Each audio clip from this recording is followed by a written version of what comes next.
Okay, hi there everyone, and welcome to today's District Administration Web Seminar. It's great to have you all with us. Thanks so much for joining us today. My name is Kurt Isidurley. I'm the Web Seminar Editor here at DA, and I'll be your moderator. The title of our webinar, as you see here, is Transitioning to a Remote Teaching and Learning Environment, and is being brought to you through the generous support of our sponsor for today, Acer and Google for Education. First off, as members of our audience are still coming in here, a bit of background about our topic for today, what we'll be learning about. In step with districts around the country, Worcester Public Schools in Massachusetts abruptly transitioned to remote learning because of the school closures due to COVID-19. Challenged with a large digital divide, the district is adapting and adjusting to meet the needs of students and families and has adopted promising practices to support both online and offline aspects of remote learning. Today we'll learn how WPS has transitioned to remote learning and the approach they've taken to supporting students, families, teachers, and principals. We're looking forward to an interesting and useful presentation and discussion, plus live Q&A. We welcome your questions, so do stay tuned. We're going to get started in just a minute or two here. First off, though, some standard housekeeping notes. First item, as it says here, for tech support, if you need it at any time, you can use the chat panel at the right side of your screen there.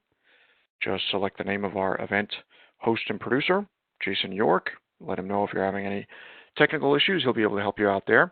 Also, second item, if you're having any trouble listening through your computer speakers at any time, or if you prefer to listen over the phone, we'll post a phone number and access code in that chat box at the right margin of your screen there. You can dial those numbers at any time to get audio access over the phone if you need it or if you prefer that. Also, as I said earlier, third item here, we do welcome your questions. If you have a question for our speakers, feel free to type it in at any time in that Q&A panel that you should see at the bottom right-hand corner of your screen there. Just make sure it's set to all panelists, like it says on the slide here. We'll get to the questions at the end. After the presentation, we'll have the Q&A session at the end of the webinar. So once again, if you have a question at any time, feel free to type it in, Q&A, bottom right-hand corner of your screen there, and we'll get to those at the end. Also, speaking of questions, the last item on the slide here, we are often asked about accessing the content of our webinars at a later time, either the recording or the slides. And yes, just so everyone knows, everyone who registered or attended here today, you'll be getting a follow-up email later on with links to where you can find the recording as well as the slides. So you'll be able to go back over it, share with anyone at your district at a later time. So don't worry about that. Okay. So with that, on to our program and our speakers here today. We're very fortunate to have with us this team here from Worcester Public Schools. Sarah Kyriazis is Manager of Instructional Technology and Digital Learning, and Magdalena Ganias is Manager of Curriculum and Professional Learning. Sarah is going to start us off today, so with that, I'll turn it over to her. Sarah, welcome to today's webinar.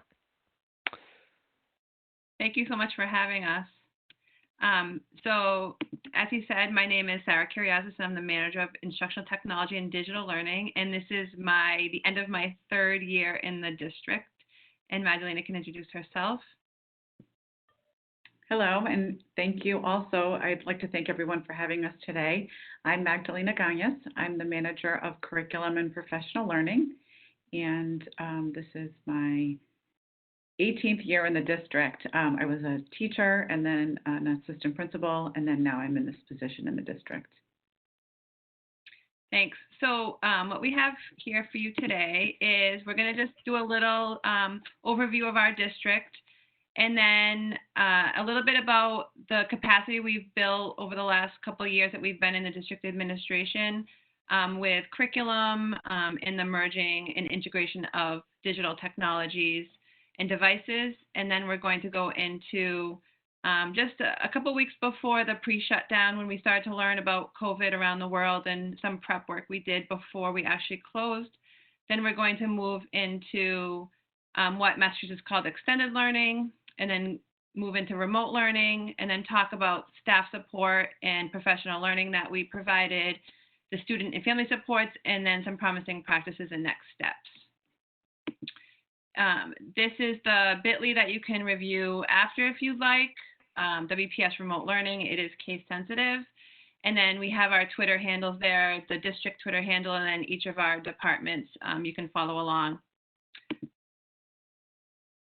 So we just wanted to begin by just giving you a very brief overview of our district.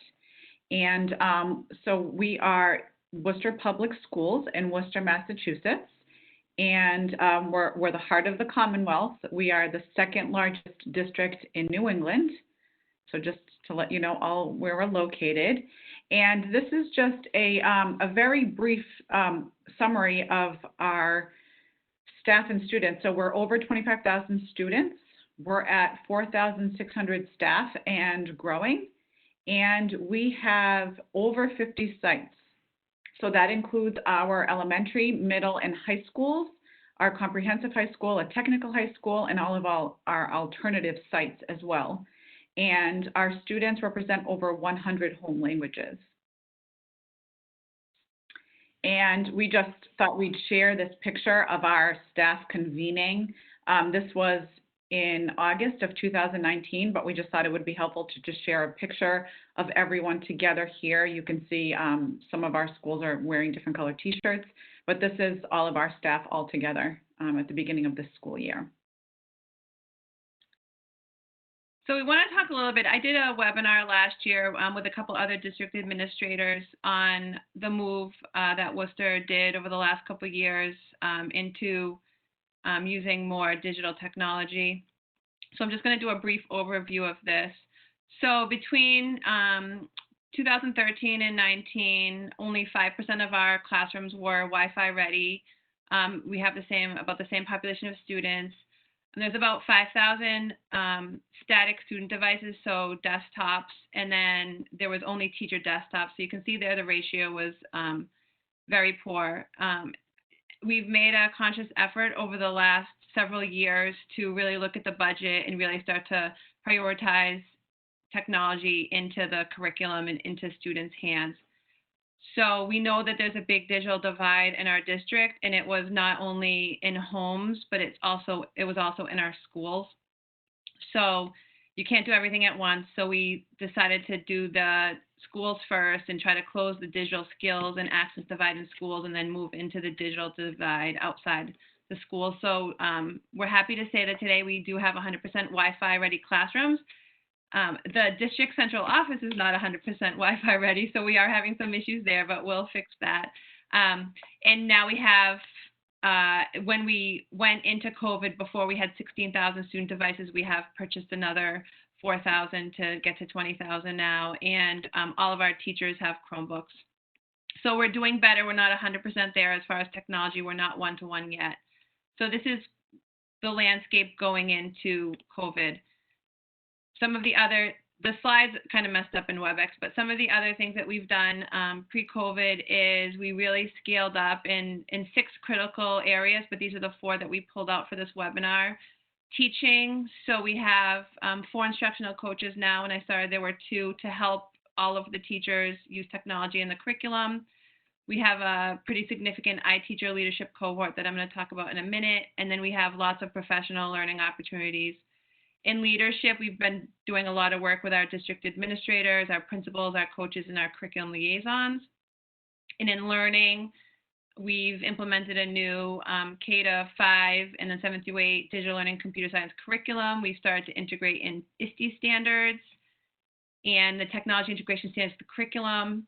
And the curriculum office that Magdalena leads and some of the other offices, our English learners and our special ed, has really started to look at textbook purchases and technology purchases so that they're integrated into the curriculum. So for example, we've made a conscious effort to start to look at tools like ST Math and Lexia AP Classroom, and we also are a very big Avid district. So we started to use the digital tools in those and started to shift. And then scaling the infrastructure at the same time. So instead of just going one-to-one, we decided to scale everything equally so that everything would come up at the same time. So that's network, IT support, and our IT office does a great job with that, devices and communication. I talked about the cohorts. So the cohorts were really something. When I first started, there was only 2 district technology coaches for 4,600 staff. So with a very little Title IV grant funding, we partnered with the Collaborative for Educational Services in Northampton, and we have a consultant from there, and we to date have 5 cohorts with 150 teachers in them. Those teachers are really essential in helping us move the district forward in the classroom, and they've become a lifeline now that we're in remote. So these teachers become Google certified trainers. We have the most in the country in a district. I think we're up to maybe 4. One just got it today, up to 40 something. And we have many more teachers in progress. And these are full-time teachers that have made a commitment to integrating technology into the curriculum and supporting their staff. All of the curriculum liaisons that work in Magdalena's office have gone through this. We have teachers in special ed and in English learner and all the other departments that have also gone through this at the district level. They learn about the ISTE student standards and educator standards and about SAMR and TPAC. And then we also have 2 cohorts of 30 principals. We have about 60 to 70 district leaders and principals. So a little under half of them have gone through the principals cohorts, and those are really helping principals lead through technology and really understand the integration of technology into the curriculum. And in those, we go through the ISTE student standards, ISTE educator standards, and leadership standards. We've also done a lot of training around using digital tools to support English language learners because we have a very large English language learner population. We also have a very comprehensive district language translations department because we do translate into 7 languages. So this is just a screenshot from an activity in one of our 15-hour classes to support English learners. We also have 15-hour classes using digital tools to support diverse learners and special education students. And then this is based on a snapshot of student respondents before COVID. And so as you can see, we have a huge digital divide at home. And we actually did another survey during COVID where we called every student and it confirmed these numbers. And finally, pre-COVID, we started a Techquity committee, and I borrowed that term from Ken Shelton. So thank you. And this is a pretty robust group of students, families, administrators, and educators and community members that we know, like I said previously, that we had a digital divide in school and outside school. So this was starting to look at the digital divide outside school and starting to look at closing some of those gaps. So we had met a bunch of times and then COVID hit. So that's a pre-COVID overview. And then Magdalena's gonna take the next couple slides. So what we wanted to do is just give you a brief overview of what we started to do before our shutdown. So our schools shut down officially on March 13th. And as this news was, as the news of the virus coming towards our state was really just becoming a reality for us, we got our 2 teams together. Sarah got her technology coaches together, and I pulled my curriculum liaisons, and we really thought about what can we do to help students extend their learning at home. We knew that we would be shutting down. So ahead of the shutdown, we came together and created this WPS Learns student extended learning website. And so we really took some time to think about activities both on and offline that students could do at home to extend their learning in each one of the content areas. So you're more than welcome to go onto the site. We encourage you to do so. It's been used across Massachusetts. And as you can see here, each of the content areas has a page on the site. We also included a family project. So if a family wanted to do some of the extended learning work together, they could do so. But this really was just one of our responses to the digital divide that Sarah spoke about earlier. In addition to this, our teachers in each individual school, also when we knew that we were shutting down, also began to create paper packets for students so that, we weren't sure how long we would be home. We weren't sure what this shutdown would look like. So the teachers began to create these paper packets in their buildings, and some were distributed, some were not.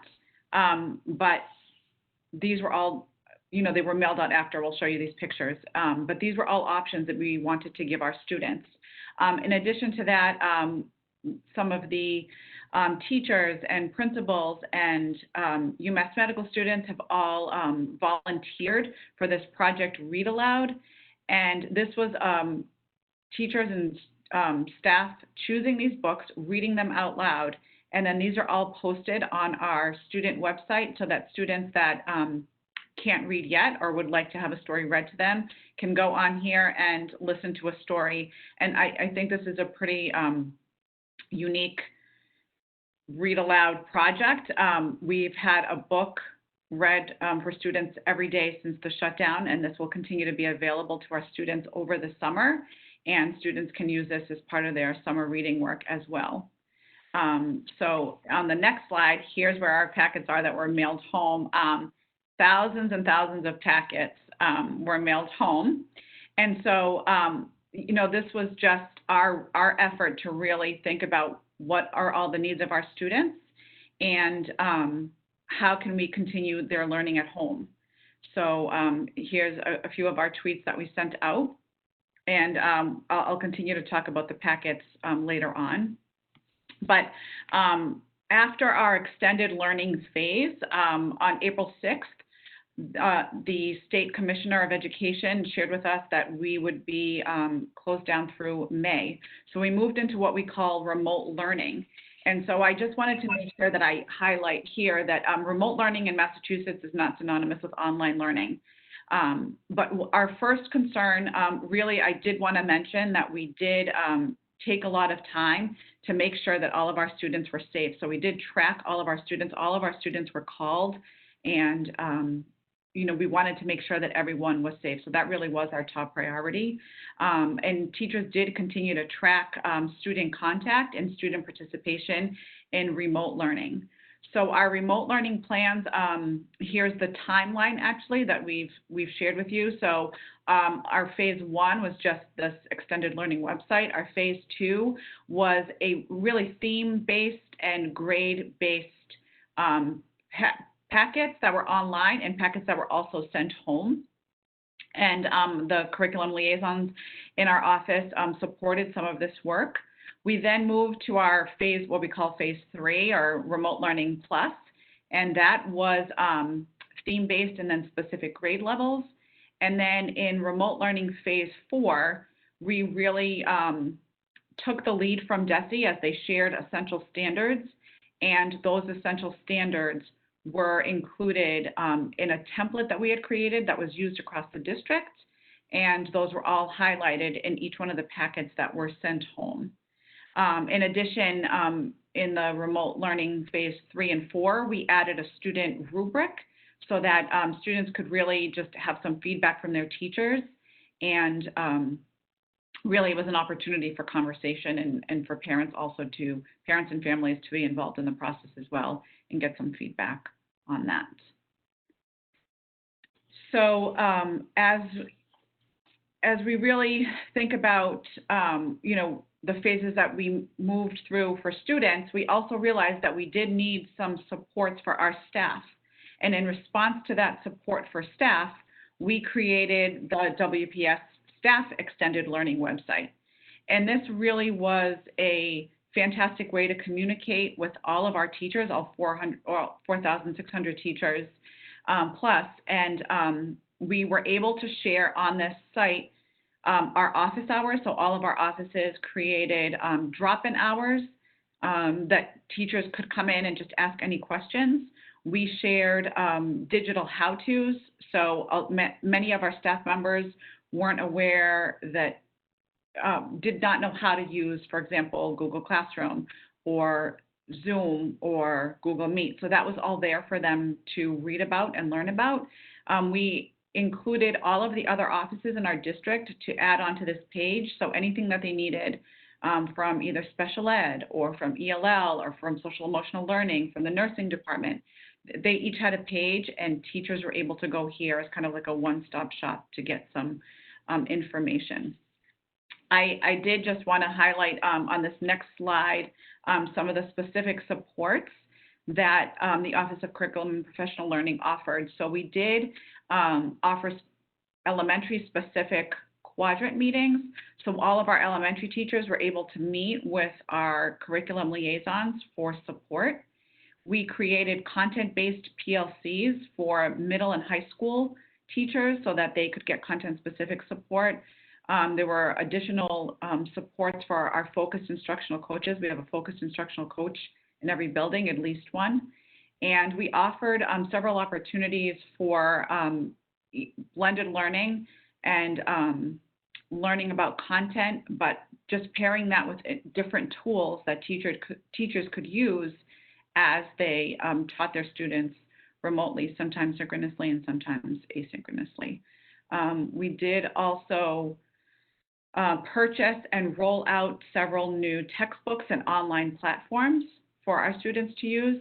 But at the same time, we also created paper packets, and those were mailed home to students that either didn't have access to technology or wanted to work offline.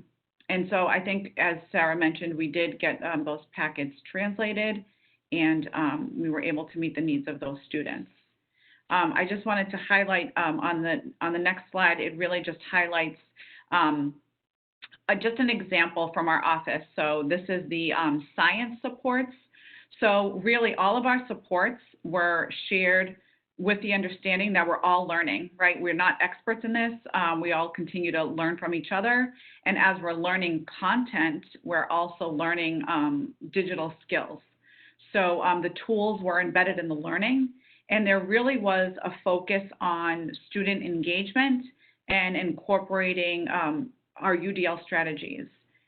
So as we're sharing that with our students, the liaisons and the coaches also did share that with the teachers, just finding ways to engage.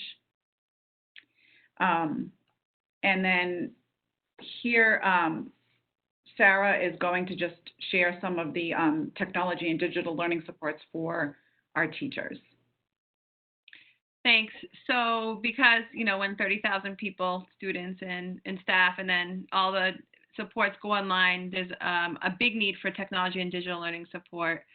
So we, right when we shut down, I got my staff together and we said, what can we handle? We know teachers are going to need a lot of individual coaching support. What's the best way? So we said, let's do a variety of things, but instead of pushing out like 15-hour PDPs, let's see what we can do with self-paced. So we had some self-paced courses previously. One of my coaches, Laura, does a podcast PD, which is very popular and is self-paced. We also have some self-paced Google Level 1 and Level 2 courses. And then we looked at all the tools and we said, okay, we're going to need screencasting, we're going to need video conferencing, we're going to need Zoom. We picked a couple core things, cybersecurity.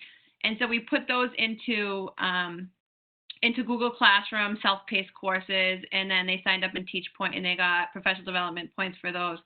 And these were extremely popular. So that's one thing that teachers, we already have rolled them out for the summer, and teachers our last day is this Friday, and teachers are already signing up. I think we have 500 teachers in Google Level 1 and Level 2 that are going through right now, and then we have tons signed up for the summer. So those are really popular. Common Sense Media, Clever, we use everything through Clever Academy. So those were very popular. We also, throughout the year, we have something called WooBrew EDU. It started off as a summer thing, meeting up at a cafe, and it continued last year where it was just a bit.ly, they log in through Google Meet to WooBrew EDU, and there was certain times, I think it was every Wednesday morning. So we actually expanded that, and my coaches were on about 4 hours every day. It helped me as a district leader because I like to get back to every single email, and so teachers would email me a question. I'd say, oh, click into WUBRU EDU. They're right there. And I know Magdalena's liaisons offered those drop-in hours. Our district, our supervisors for our elementary and secondary schools also offered drop-in office hours for principals. So every single one of our district departments did that. But my coaches were on pretty much all day for, 4 or 5 hours. We also pulled down some of the Google Teach from Home resources.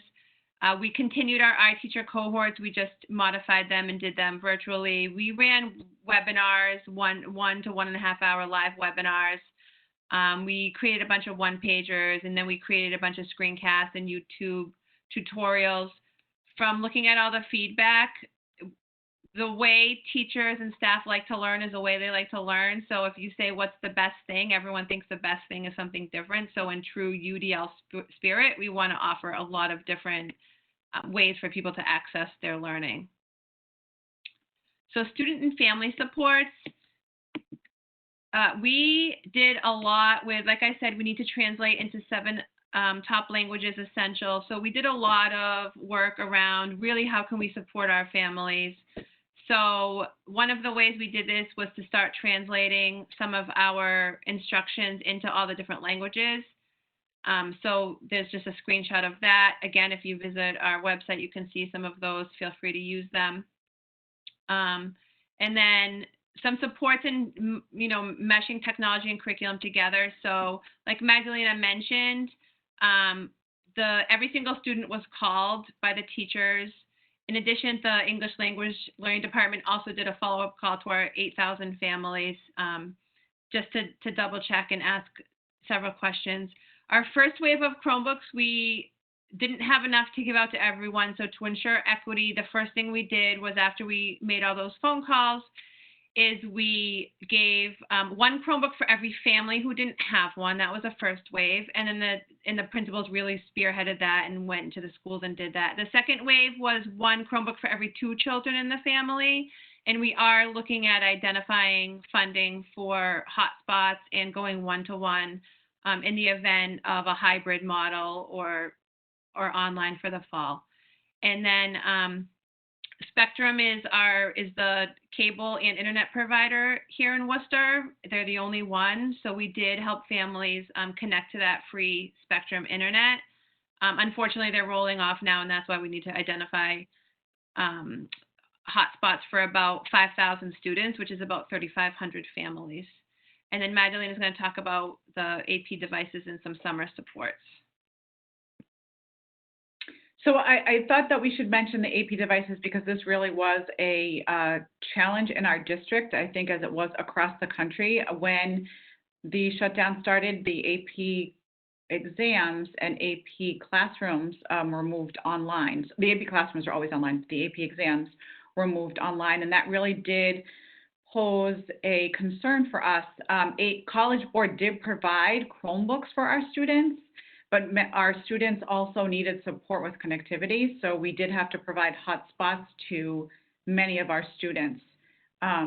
We're hoping to continue to offer those hotspots to students over the summer. They are going to continue to use them so that they can prepare for their AP classes in the fall.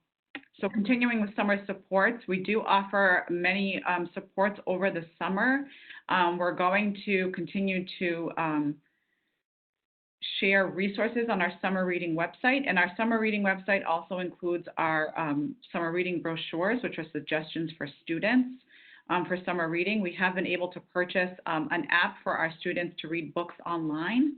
We have shared math calendars, and we've also shared information with students and families on how to access apps in Clever where they can continue to work over the summer and support some of the different contents.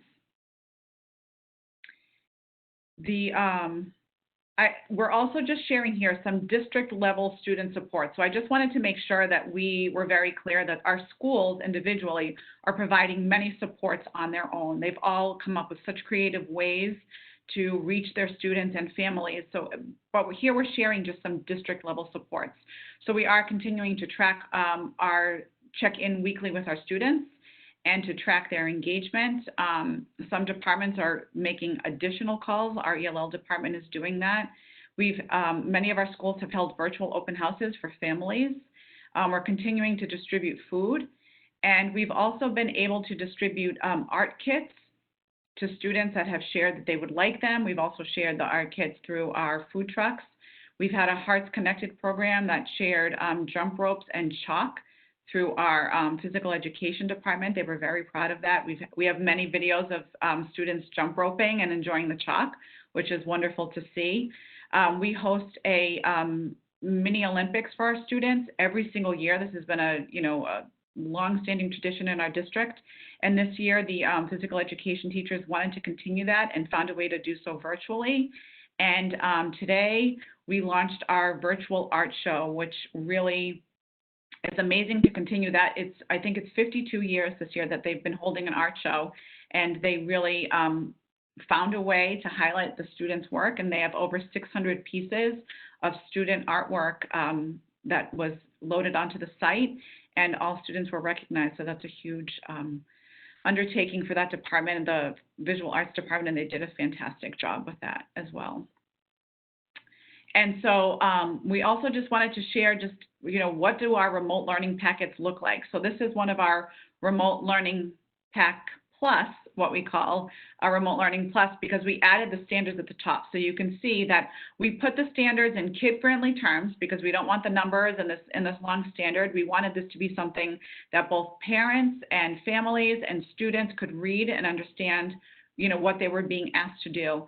And if you look at some of the activities that are on here, again, as I mentioned earlier and Sarah mentioned also, we wanted to give kids options and different ways to share. So if you look through some of the packets, students can submit things in a written form. They can make videos. Many schools used, different apps to get kids to talk about what they learned. And I think that that's the important piece here, that you can see a lot of variety and many options for student choice and voice in our learning packets. So that takes us into the next session, which is promising practices. Again, like we said at the beginning, so no one asked to go into this remote learning environment. This came really, really quickly. There's a lot of articles in the news that says, remote learning isn't working. But it's our job as educators to do the best we can with what we have. And that's what we're really trying to do. And we are continuing to learn. It's almost like a mini action research every day is learning. So part of this learning is surveying our staff and our students. So we did a couple surveys early on. The first one is promising practices from the teacher perspective. And these were the 6 findings so we said, give us one tool that you think is making a difference, one thing you've tried that you think is working, just one thing. And so they answered the survey. So these are the 6 that came up the most frequently: video conferencing, the use of Google Classroom, screencasting, Google Slides, communication apps, and then Google Forms. So I'm going to go through these quickly so we have time for Q&A at the end. But this is, at the end, there's a slide that has links to PDFs of each one of these, and you can go through and you can read them, but these are straight from our teachers. So just different ways that they're using video conferencing. Again, we are doing mostly asynchronous here in Worcester. We do have some synchronous, but it's very specific. So it is through mini lessons, some mystery reader read-alouds, office hours, lunch bunches, and class check-ins. So we're not online for like 4 hours a day. So I just want to be clear with that. In Massachusetts, it's a little bit different than some other states I've seen. Google Classroom. So we don't have an LMS other than Google Classroom. So that's what we're using for the most part to organize, to foster discussions. Screencasting is a big learning curve for teachers, but they're starting to embrace it. So these are some of the tools that we use for that. Google Slides is really, really effective for organizing the remote learning plan. So you saw like there's a grid because we had to print them and send them out, but then teachers take that and then they they digitize and they make it interactive and use all the different tools to do that. So they're doing some really great experimentation with gamification and Easter eggs and collecting work and interactive notebooks and things like that. And then communication apps. So we did purchase Google Voice, which has been a lifesaver because the high school teachers can text the students and it translates for them, which is very important. Remind 101 again. Many of our families communicate the best way through text, so we made a commitment to that. And then we're also using Talking Points now, which is another phone app for translation. And then Google Forms. Teachers have found Google Forms to be very effective in doing quick formative assessments. They feel like when they put a form, kids do respond to that. They can do it on their phones. As you saw, a lot of kids are doing work on their phones. And then promising practice for students. So we did the teacher survey in April, and then we sent it back to them so they could see what each other said. And then we offered some more professional development based on those promising practices. And then I think, so that was April. I think mid to end of May, we did the promising practice for student perspective. And you can see that they kind of mirror. So we got about 829 responses. Kids don't check their email. So I think if we texted it, we would have gotten a lot more. But I think we had a pretty good turnout. And again, we asked the same question, like what's one thing that you, using technology, that your teachers are trying that you think is making a difference? And these were the 6 promising practices from students, and they mirror the teachers. So the number one thing that most kids said, they could say anything in the world, and the number one thing was that they really like connecting with their teachers and their peers. So they felt like the phone calls home, the texts, the emails, the synchronous video check-ins were really, really essential to knowing that their teachers care about them and that they're thinking of them. The next thing they said was about teacher feedback, which, you know, it's interesting when you hear kids talk about feedback, but they really felt like the teacher looking at their work that they were turning in. Some kids would, you know, when they got the paper packet, they'd have to take a picture and then email it or text it or something, submit it through a Google form to the teacher because they didn't have a Chromebook. And so the fact that the teacher either called them to check on them and give them that verbal feedback or post it in the classroom was really important to them. And then the next 2 promising practices, Magdalena is going to go over the next 2 slides.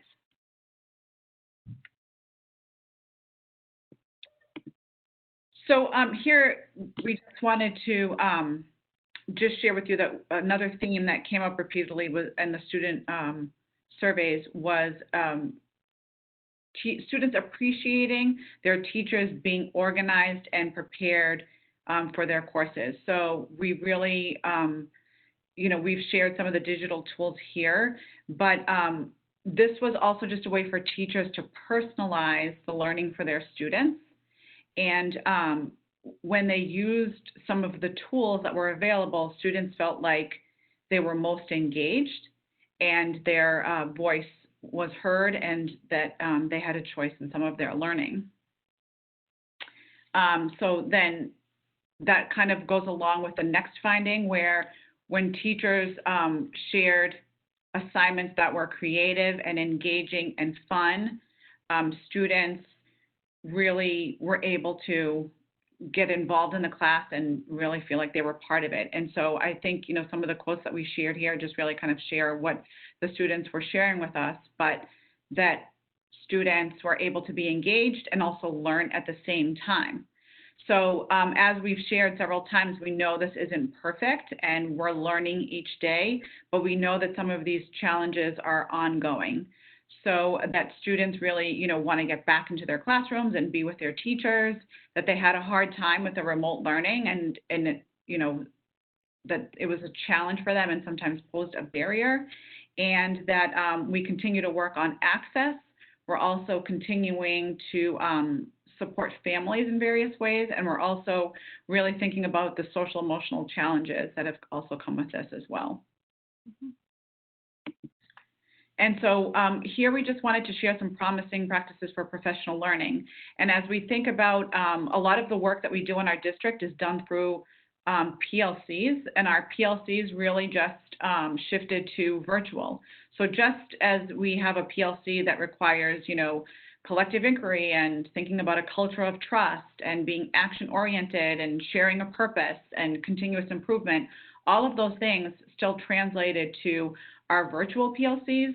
And those pieces were all important, but also in addition to that, it was really important for our administrators to join the meetings when possible and to really support the structures that are important for a successful PLC. So, for example, continuing to use agendas and monitor progress and support challenges as they came up, and really to really support that whole idea of shared responsibility, that wasn't just the teachers and the PLCs, that it was the leaders working with them and really supporting these practices.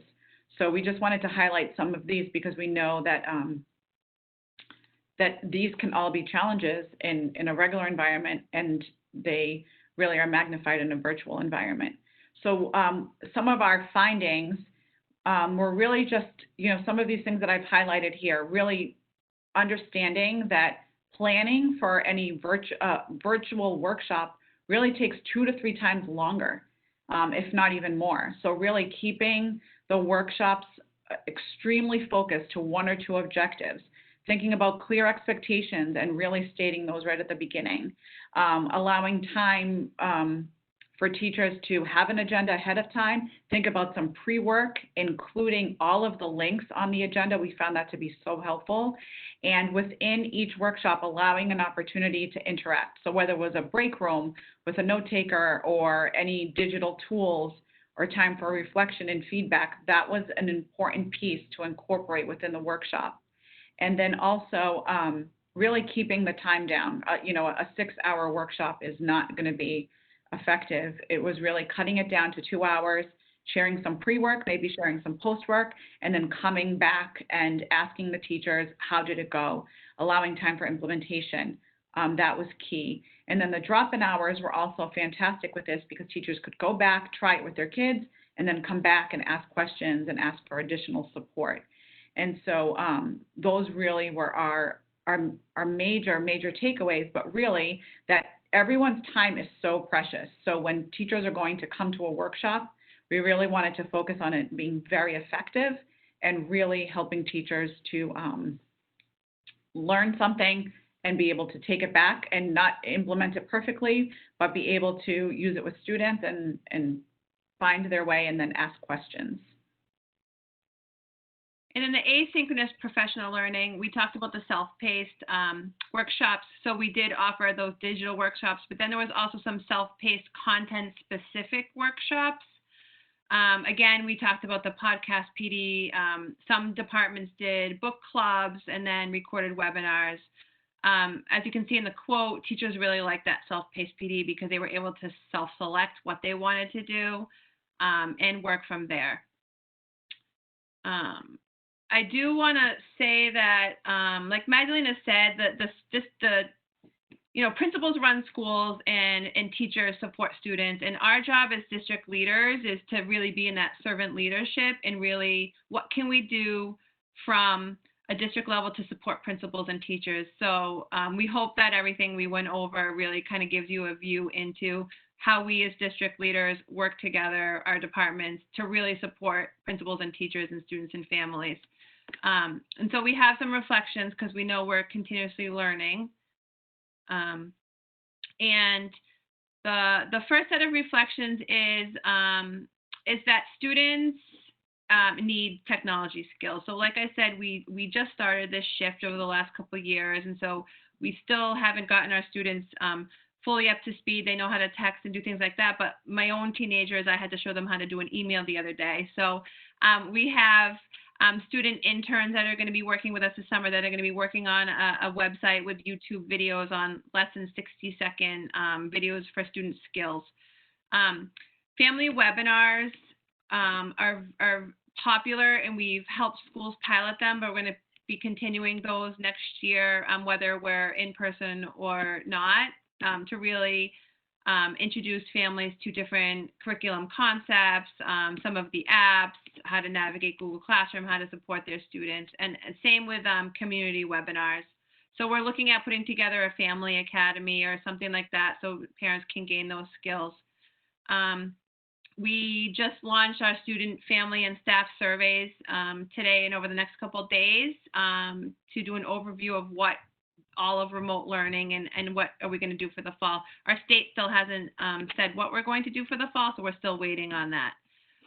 Again, we talked about doing the hotspots and finding some money from the CARES Act once we find out about that to go one-to-one with Chromebooks, because we know if we are in school or hybrid, we're going to need more technology. We also are right now going through analyzing all the free curriculum we were given. We tried to limit the amount of free curriculum from all the ed tech companies that was coming through to put in Clever, and most of our teachers and students just go directly through Clever because we knew that at some point it wouldn't be free. So we were very specific. Like I vetted a lot of, and my team vetted a lot of the technology apps, and then Magdalena's team vetted the curriculum apps, and we chose specific ones so we didn't have 25 different, book apps or math apps. And then we're working on a district-wide vision for 21, what that will look like, and we know it will incorporate all of those student and teacher promising practices. Really, how do you build classroom community? It's a little bit different now because we have principals moving schools, we have kids moving grade levels, kids moving schools. So when you go remote in March, you already have that classroom community, but now we might be starting off in a different scenario. So really working with teachers and thinking about how do we support our principals and teachers through building those new communities, and then fostering skills and focusing on the essential content and standards. And we're starting summer school on the 17th. We moved it up a week early, and so we're going to be trying out some new things that we've learned for that. And then Magdalena. So as we think about our reflections, and those are all things that are Sarah shared that are, are a thumbs up. These are all our things that we continue to learn about every day and continue to need to think about. So communication in a large district. So as we said, we have 50 locations. We have a large number of staff, a large number of principals. How do we continue to communicate consistently and clearly in a communication and in a constant state of changing state guidance? So, from day to day, we hear different information from the state and from our local and city leaders. There's a lot of unknown. So I think we're all struggling with that, right? What is going to happen in the fall? Where will we be? If we go back to school, will we shut down again? And as we think about that, also we think about connectivity, and that is a huge struggle for us across the state, but specifically in our district.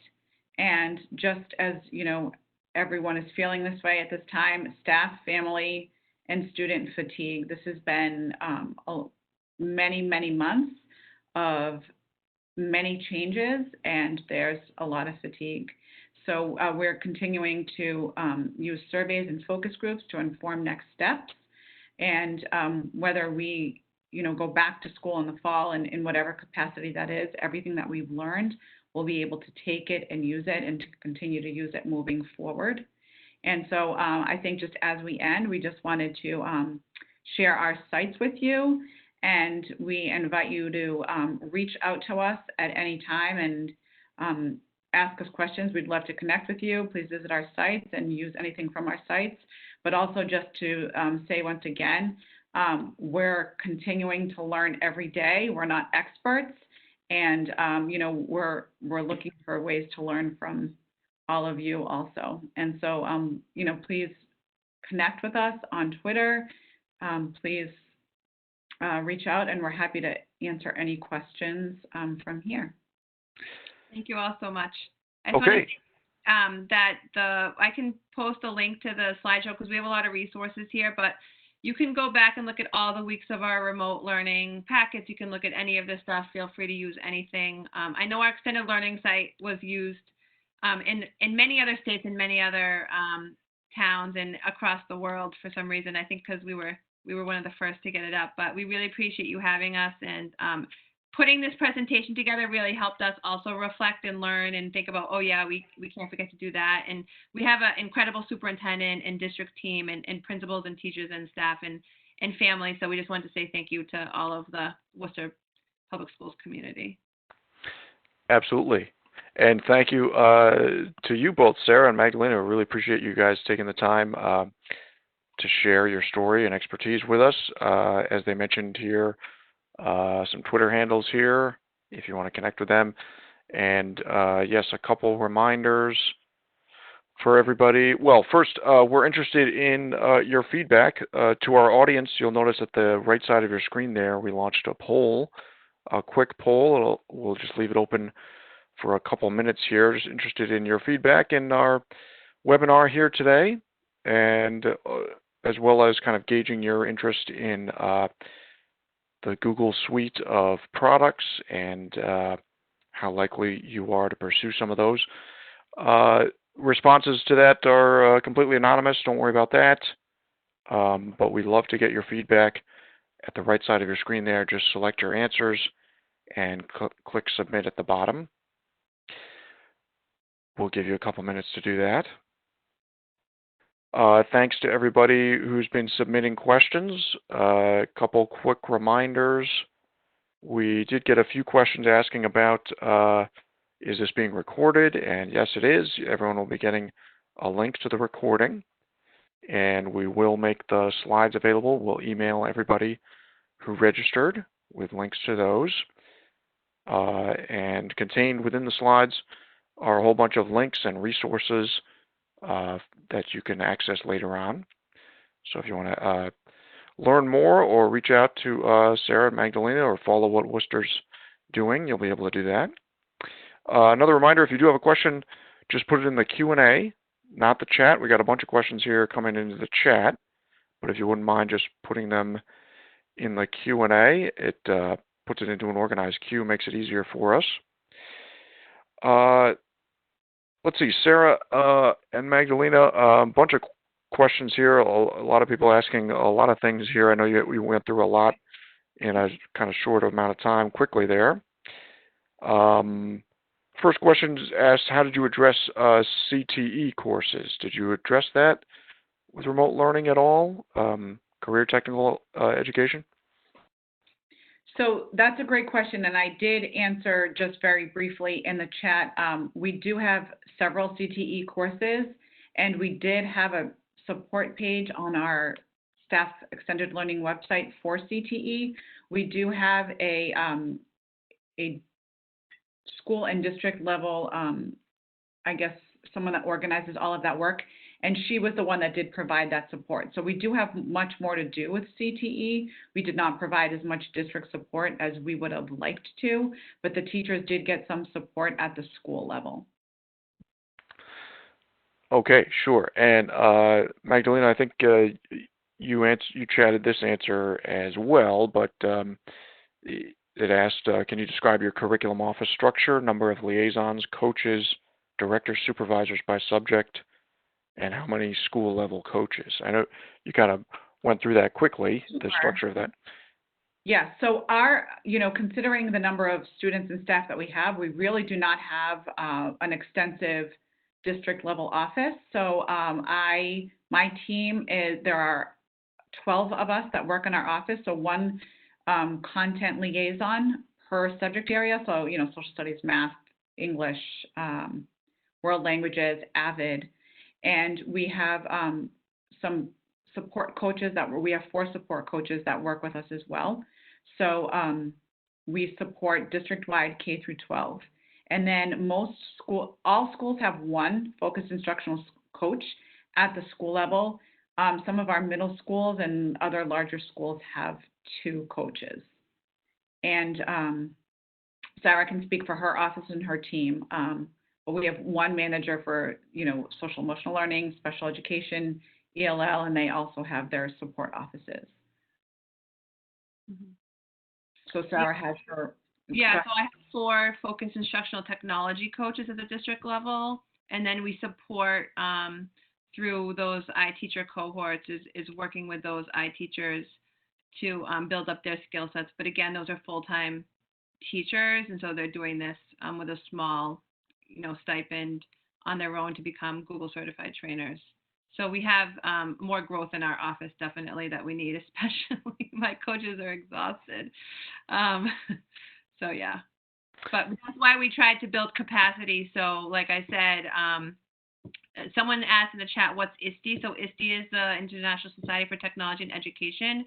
And they have international technology standards for coaches, for administrators, for teachers and students. And so we use those. And me and my entire staff are all ISTE certified educators. Magdalena's almost done with hers. And so we have 30 other teachers also in the district going through the ISTE certification. So if you're interested in really how technology can enhance a curriculum and how they can kind of fit together, I would highly recommend the ISTE certification course. Okay, sure. Thank you both. Let's see, Sarah, early on you drew the distinction between, I think it was between remote and online learning, right? The synchronous versus asynchronous. And someone asked basically about that. Did your district mandate a certain amount of in-person remote teaching time? We did not. We did not mandate anything. So we did a lot of,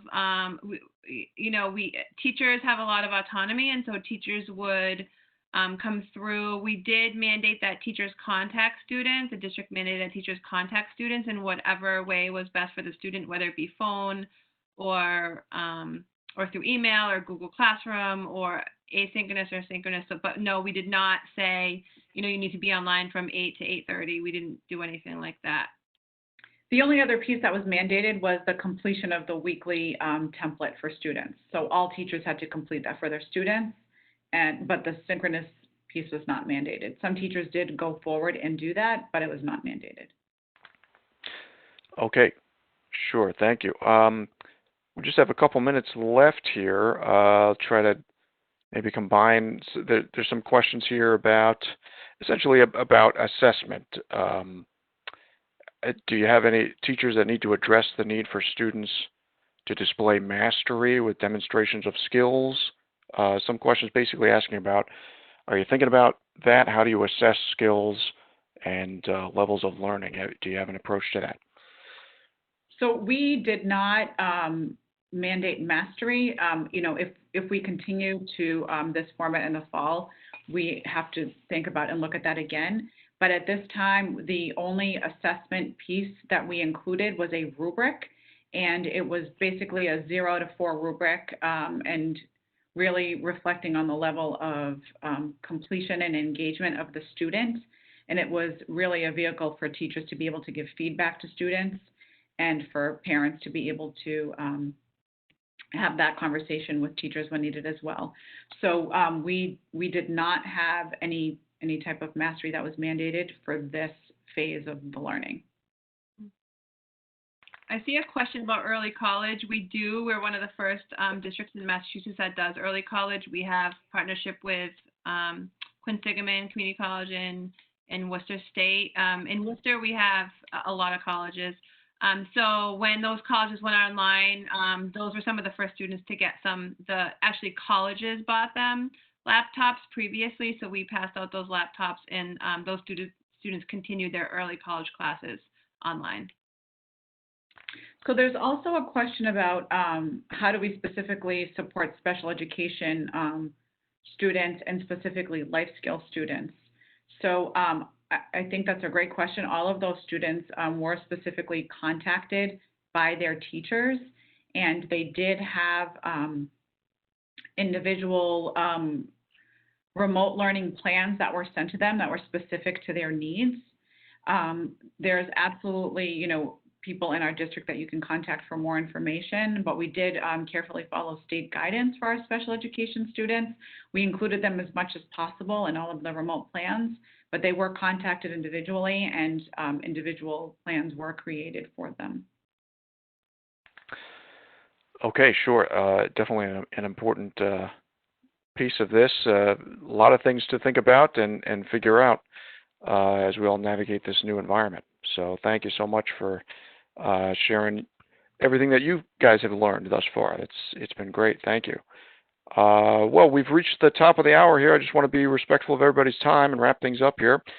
On behalf of DA, once again, I'd like to thank our speakers for today, Sarah and Magdalena. Thanks so much for taking time out of your day to share your expertise with us. And thank you again to our sponsors for today, Acer and Google for Education, for their generous support. And of course, to everyone in our audience, thank you so much for joining us. I do hope you found this presentation informative and useful to you. Producing webinars like this one is just part of our mission here at DA to inform district leaders like you about the latest news and trends in K-12 management. You'll find more coverage about issues such as the ones we discussed here in the pages of our print magazine, as well as on our website and our digital edition, through additional webinars like this one, and through our various email newsletters, which include DA Daily and others, which you can sign up for right on our website. And as I mentioned before, if you'd like to share the content of this presentation with your colleagues, or if you want to go back over it at your own pace, the archive recording will be found on our website, the URL on your screen here, and we'll be sending out a link to that. Also contained in that follow-up email will be a link to the slides, so you can go back over it. And I know there's a lot of links to additional resources in there. You'll be able to easily access those later on. So keep an eye out for that follow-up email. Everybody will be receiving that later on. So that is it for today's event. On behalf of all of us here at District Administration, thanks for joining us today. Goodbye, everyone, and enjoy the rest of your day and have a great summer. Thanks for joining us.